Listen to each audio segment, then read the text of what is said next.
Shalom. This is Shalom from the Great Millstone, Atlanta Camp.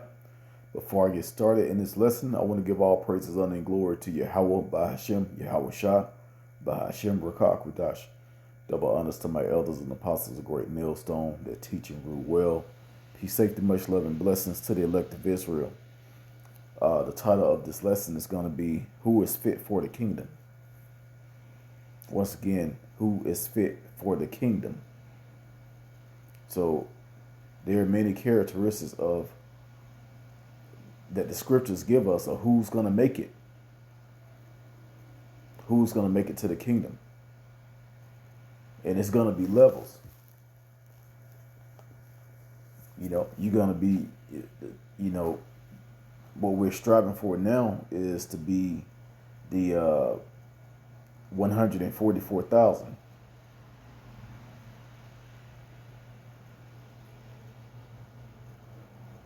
So, there are levels to who's to the kingdom. So right now, what we're dealing with now, this is the easy part. We were called to do this work. We were called to teach. Yahweh Shah put the spirit on us to teach. And that's a commandment. We have to abide by that commandment. We have to be obedient. First off, not falling out of this truth no matter what. So a few things really what sparked me to do this lesson, started with myself first. I just felt like, I was weak in the spirit.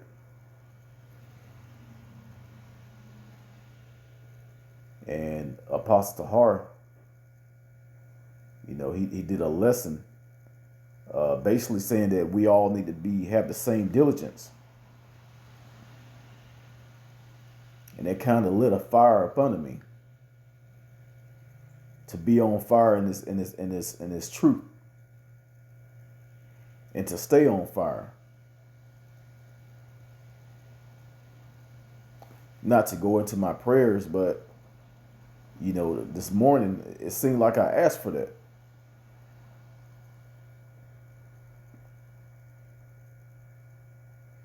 So of course, when you pray, you wait for a response. So first thing was I ran into this, I want to say Bishop Atazawam and the leader of the Atlanta camp.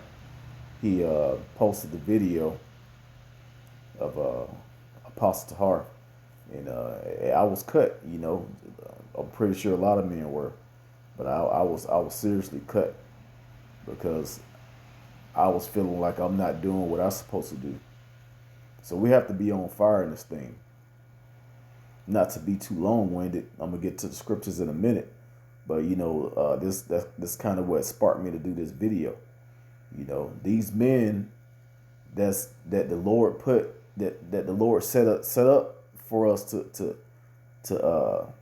follow, to be our leaders. They want to see us in the kingdom. They want us to make it. So, if you got cut, just take it as love. That's absolutely pure love. If these men didn't care, they just wanted to, have a large camp and have a high rank, they wouldn't get on the men like that. But they have to, because they want to see, the men of Great Millstone, which is, we're a great camp. It's a lot of love within this camp. It's a lot of love with the brothers. And we all want to see, everyone want to see everyone make it. We want to see each other in the kingdom. So, just a few words of what kind of sparked me to, look into this, because, the elders and apostles, they want us to make it.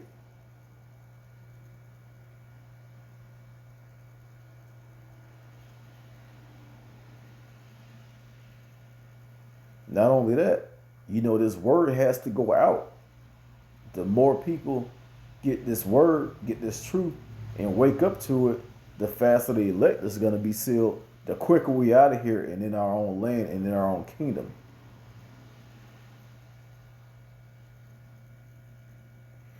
So, starting from the beginning, when you first get this truth, you basically you're reborn. You have like a new life.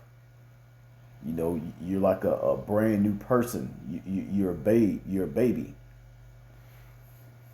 and you have to act as a baby does, learning all over again.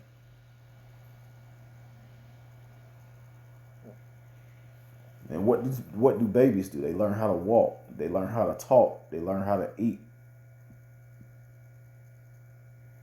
They start off with milk, and then as they grow teeth, they eat meat and other foods.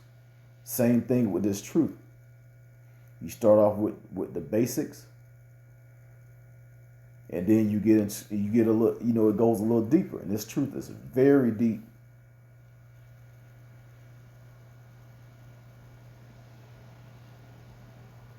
Learning how to walk. You have to learn how to walk a certain way. You can't be all out, I just learned I'm an Israelite, the white man is the devil, telling everybody, your coworkers and all out in the street. It's a place, it's a time and a place for everything. We have to walk circumspectly. So you have to learn how to walk. Not only that, you have to walk in faith. And that's one thing I need to build up, along with, I'm not by myself, but I have to build up my faith. Being able to walk away from certain things, knowing that the Lord is going to restore it back to me. Being able to walk away from certain things, understanding that it's okay. If it's certain people in your life, a job, anything. If it's getting in the way of this truth, you have to walk away from it. Truth is top priority in your life right now. But I want to get into a few scriptures. First, I'm gonna start with Matthew, chapter 18 and verse 3. I just went over this. It says, "And verily I say unto you, except ye be converted and become as little children, ye shall not enter into the kingdom of heaven." We have to basically start over from the beginning. Walking, talking, eating, learning everything. Just basically having a fresh mind. The one thing I dealt with when I first heard this truth was erasing everything that I learned previously. And I got it late. A lot of men don't get the truth this late, so I was kind of grateful, at my age, to accept it.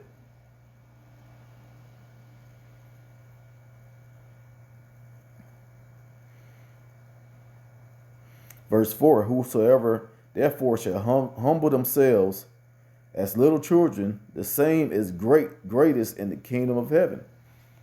So, hey, we have to humble ourselves as little children. You have to be humble.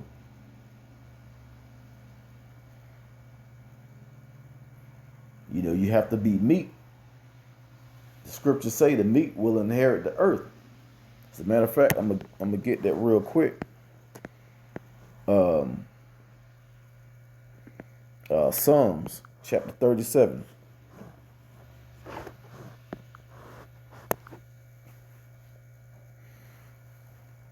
Verse 11 says, "The meek shall inherit the earth and shall delight themselves in the abundance of peace."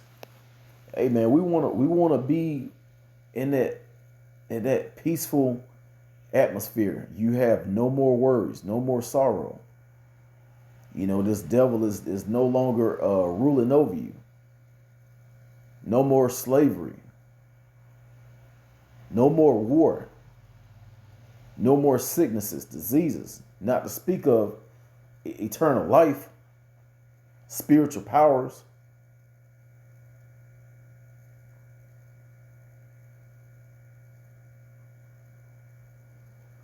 We have a lot to look forward to. This is the easy part. This is the very easy part right now. Now, when Jacob's trouble come, a lot of people are gonna wish that they went harder in this truth when Jacob's trouble come. You may be thinking that you may not even make it. Some people may be reserved all the way to the end of Jacob's trouble and then catch a missile at the end.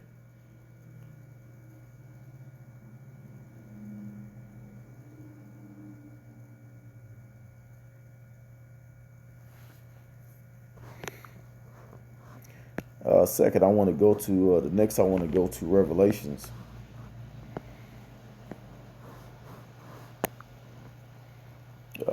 Chapter 12.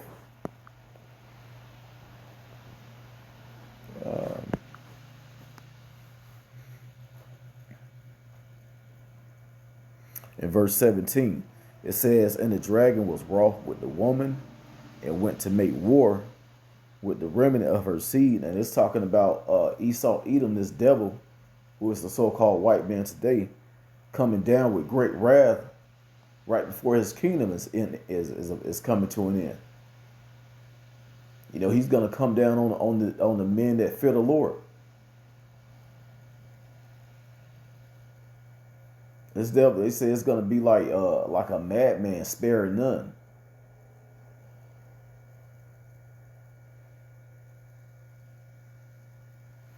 When Jacob's trouble hit, man, that's gonna be the real test. That's gonna be the final test.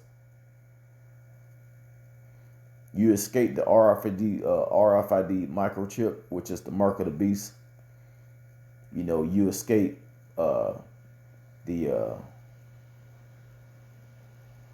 whatever Esau try and come up against you with, whether it's martial law or whatever they try and do to you, you escape all of that.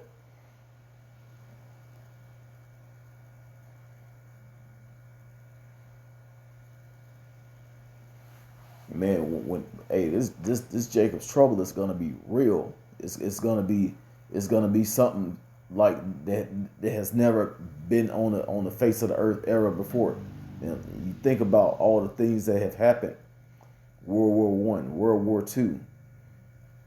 Different plagues. 70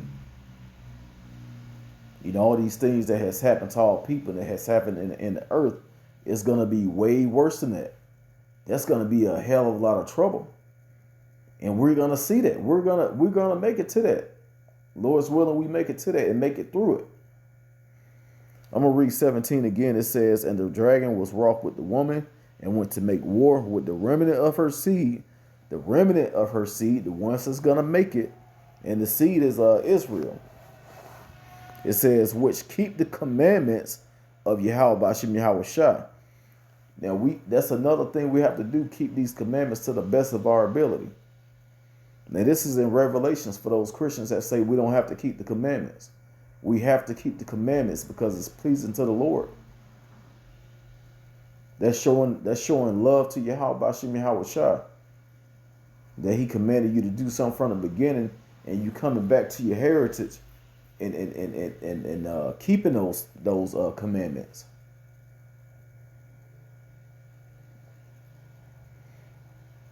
That's not only is that showing love, but that's showing fear as well. And it says, "And have the testimony of Hamashiach Yahweh Shah." So we have another thing that's gonna make us fit for the kingdom is abiding by these commandments.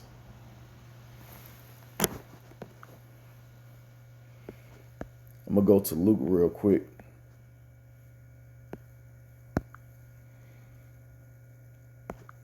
Chapter 9, and right at the end, 62, it says that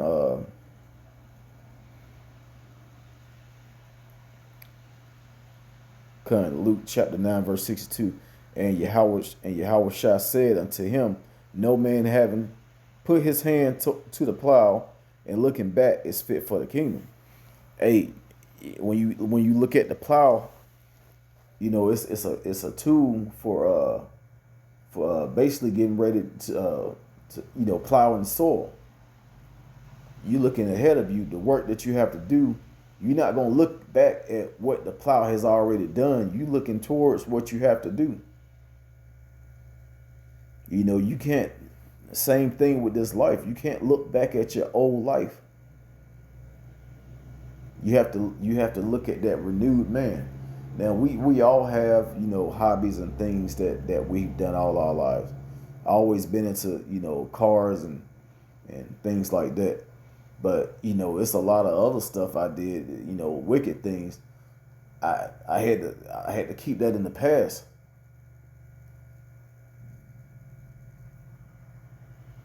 I can't even look back on it and say, well, let me try this again. No, you gotta be that. You gotta put off that old man.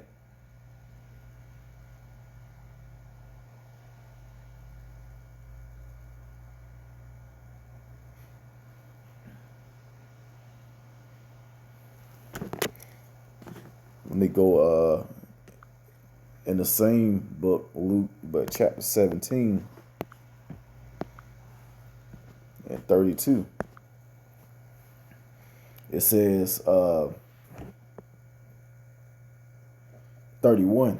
It says, "In that day he which shall be upon the housetop, and his stuff in the house, let him not come down to take it away. And he that is in the field, let him likewise not return back." Remember Lot's wife. And you remember when Sodom and Gomorrah was destroyed, Lot's wife, she turned and looked back. This place is wicked as hell. What you got to look back at? Let it go. Look forward to what you got coming.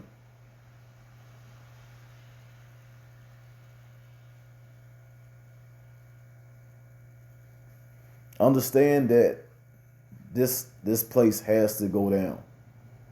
Of course, us in the truth, we understand that because we know the truth. We know what's going on. We know who's in control. The wicked is in control. We know that we're Israelites and we deserve the kingdom.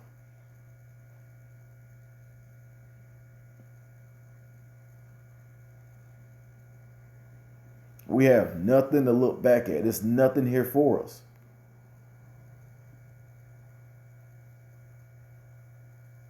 We're ready to come up out of this place, but in order to come up out of this place and make it to the kingdom, hey, we have to be fit for the kingdom. We have to be kings. But right now, it's the easy part. Read, strengthen up your knowledge, your wisdom. The men that the Lord put over you, abide by the words.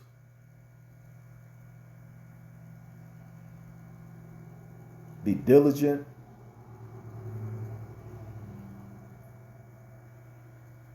Keep that fear.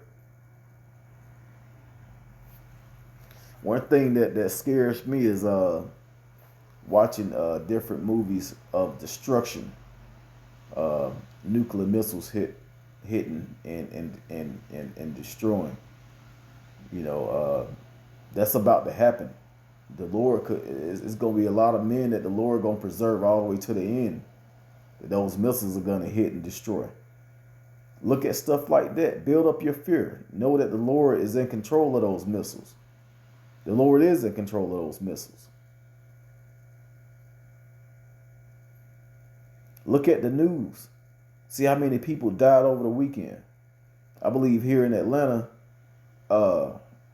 in the metro area, I'm not sure which story was true. One story said 12 people were shot.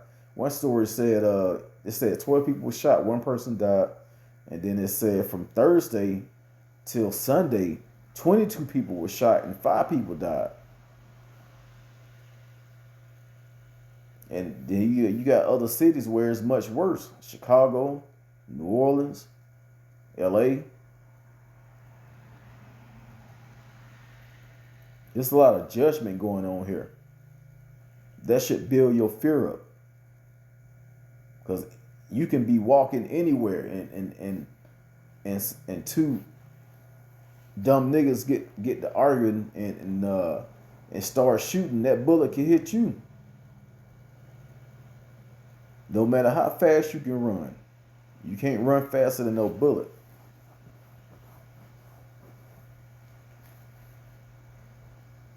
And you sure as hell can't escape no missile. So I'm going to go ahead and end it there. Hey, we have to build ourselves up to be fit for the kingdom of Yahweh Bashim Yahweh Shah. So with that, giving all praise, honor, and glory to Yahweh Bashim Yahweh Shah, Bashim Rakakadash, double honors to my elders and apostles, a great millstone that taught us his truth. Shalom to the elect and the Bible ball.